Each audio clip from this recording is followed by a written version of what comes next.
चलिए सीधे इसमें गहराई से उतरते हैं। आज के इस विश्लेषण में हम एक ऐसी सच्ची और बिल्कुल हैरान कर देने वाली घटना पर बात करने वाले हैं जहां मेडिकल साइंस की सीमाएं और गहरी आस्था आपस में टकराती हैं। हम बात कर रहे हैं 24 साल के एक बेहद होनहार युवा की। एक ऐसा लड़का जिसने देश के सबसे टॉप इंस्टीट्यूट आईआईटी से पढ़ाई की, जिसका करियर बस रॉकेट की तरह ऊपर जा रहा था। लेकिन फिर अचानक एक दिन उसकी इस परफेक्ट लाइफ की सीधी टक्कर मौत की एक ऐसी सच्चाई से हुई जिसने सब कुछ रोक दिया। एक असंभव सी मेडिकल सिचुएशन और फिर वहां से महाकाल के नाम के सहारे वापसी। ये सब कैसे हुआ, आइए इसे सिलसिलेवार तरीके से समझते हैं। 28 लाख रुपए सुनने में बहुत अच्छा लगता है ना।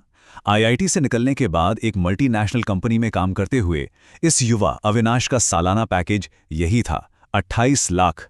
जिंदगी बस एक तेज रेस बन चुकी थी। अगली प्रमोशन, नई गाड़ी, घर की ईएमआई, सफलता हर कदम पर साथ थी और सब कुछ बिल्कुल परफेक्ट चल रहा था। लेकिन आपको पता है, जिंदगी जब अपने सबसे अच्छे दौर में होती है तो कई बार एक ऐसा मोड़ आता है जो सब कुछ पलट कर रख देता है।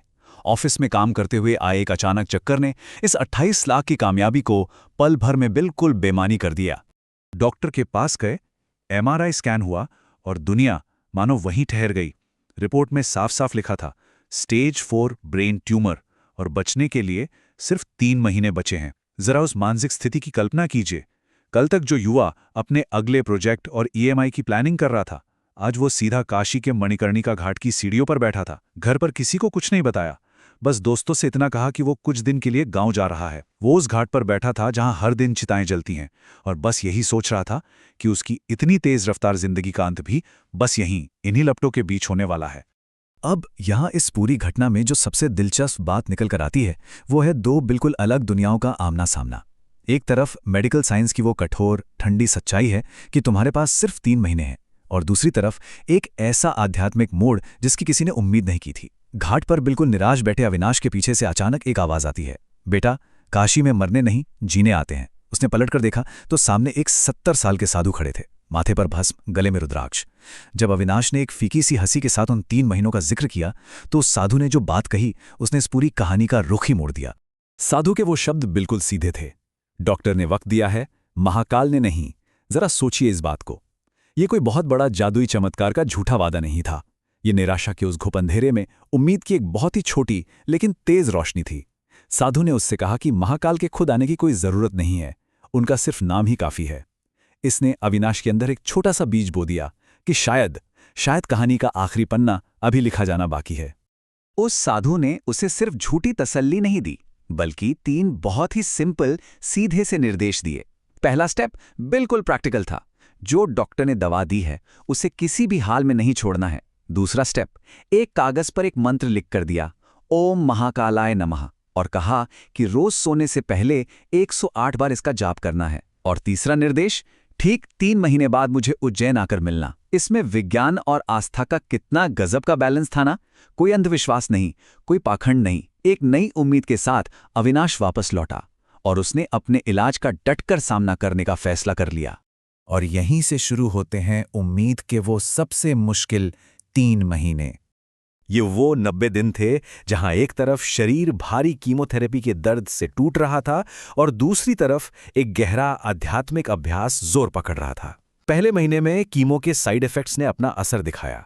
भयंकर उल्टियां, बाल झड़ गए, 7 किलो वजन कम हो गया। लेकिन एक कमाल की बात हुई, मौत का वो जो खौफ था ना, वो पूरी तरह से गायब हो गया। मंत्र का नाम लेते ही मन बिल्कुल शांत होने लगा। दूसरे महीने में जब डॉक्टर ने फिर से एमआरआई किया तो वो हैरान रह गए। ट्यूमर अपने आप 40% तक सिकुड़ चुका था। ऑन्कोलॉजी में ऐसा बहुत कम देखने को मिलता है। और तीसरे महीने तक आते आते कीमोथेरेपी का आखिरी राउंड चल रहा था। शरीर इतना कमजोर था कि चलना दूभर था, लेकिन जाप वो 108 से बढ़कर दिन में 1080 बार तक पहुंच गया था। दर्द चाहे जितना हो, जाप नहीं रुका। अविनाश की डायरी के 52वें दिन का एक पन्ना देखिए।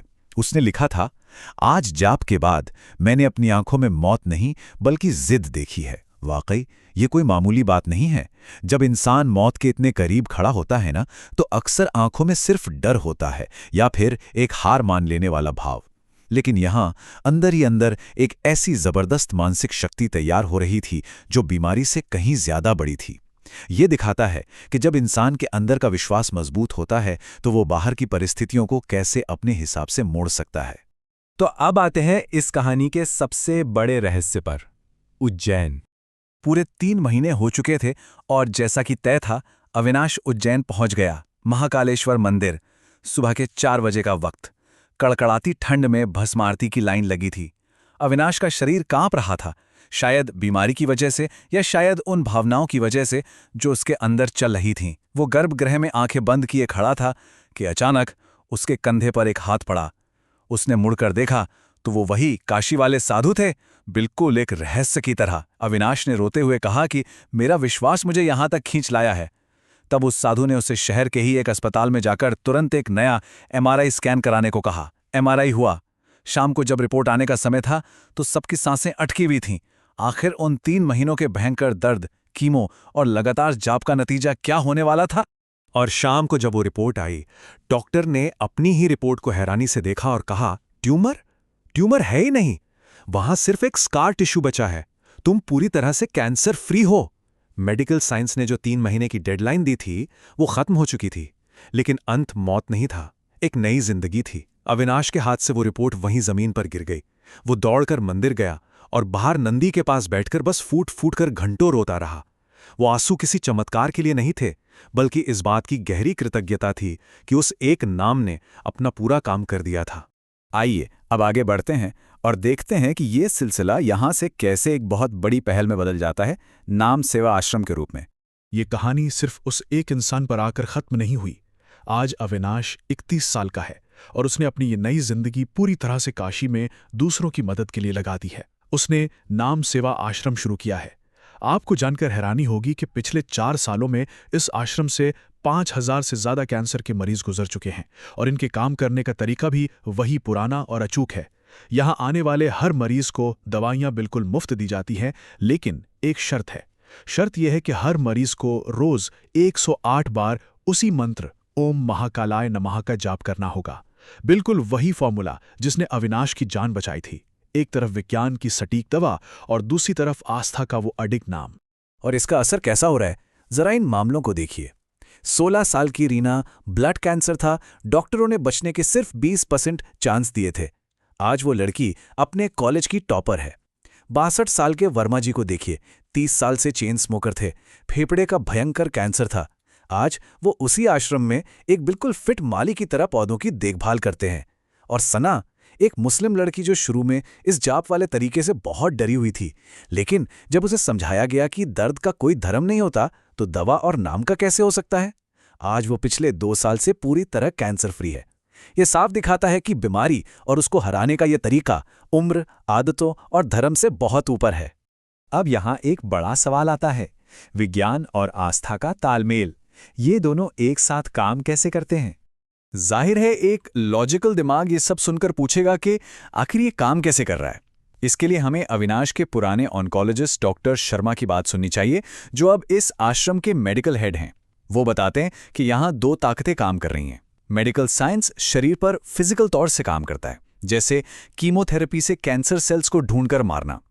लेकिन जो आस्था या विश्वास है वो आपके मन और न्यूरोलॉजी पर काम करता है। ये इच्छा शक्ति को बढ़ाता है, अंदर एक गहरी शांति लाता है और सबसे जरूरी बात, शरीर में स्ट्रेस हार्मोन यानी कॉर्टिसोल के लेवल को बहुत तेजी से नीचे गिरा देता है।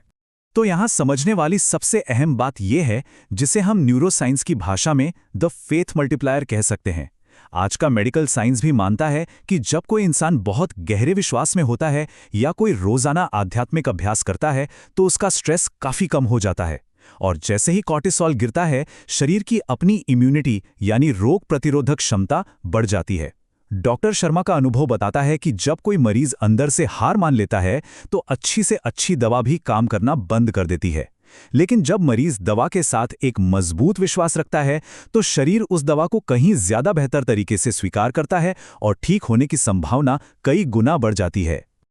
और इसीलिए जब एक बेहद तार्किक साइंस को मानने वाला ऑन्कोलॉजिस्ट ये कहता है तो उसकी अहमियत बहुत बढ़ जाती है। डॉक्टर शर्मा साफ शब्दों में कहते हैं कि महाकाल का नाम मेडिसिन के प्रभाव को दुगना कर देता है। एक एक्सपर्ट के मुंह से सुनना जो अपनी पूरी जिंदगी विज्ञान के साथ चला हो, यह कोई छोटी बात नहीं है। ये उन लोगों के लिए एक बहुत बड़ा फैक्ट है जो हर चीज में सिर्फ लॉजिक ढूंढते हैं कि आस्था कोई अंधविश्वास नहीं है, बल्कि ये आपके शरीर को अंदर से इतना मजबूत करने का एक बहुत ही वैज्ञानिक तरीका है कि बाहर से दी गई दवाइयां अपनी पूरी ताकत से असर कर सकें। इस पूरे विश्लेषण से जो एक बहुत गहरा फलसफा सामने आता है। सालों बाद जब वो काशी वाले साधु, जो अब 74 साल के हो चुके हैं, उस आश्रम में आए तो उन्होंने एक बहुत ही पते की बात कही।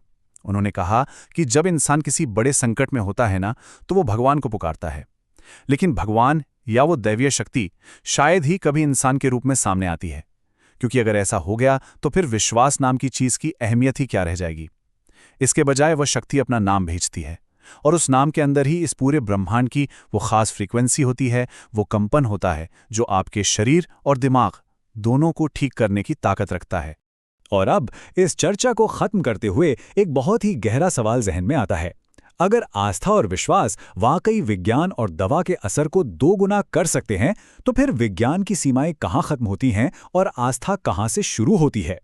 चाहे कोई किसी अस्पताल के आईसीयू में जिंदगी और मौत की जंग लड़ रहा हो या अपनी रोजमर्रा की जिंदगी के किसी बड़े संघर्ष से जूझ रहा हो, ये कहानी हमें बस इतना याद दिलाती है कि कभी-कभी जब सब कुछ खत्म होता सा लगे और सारे रास्ते बंद नजर आएं, तो बस एक नाम का सहारा भी पूरी बाजी पलटने के लिए काफी होता है।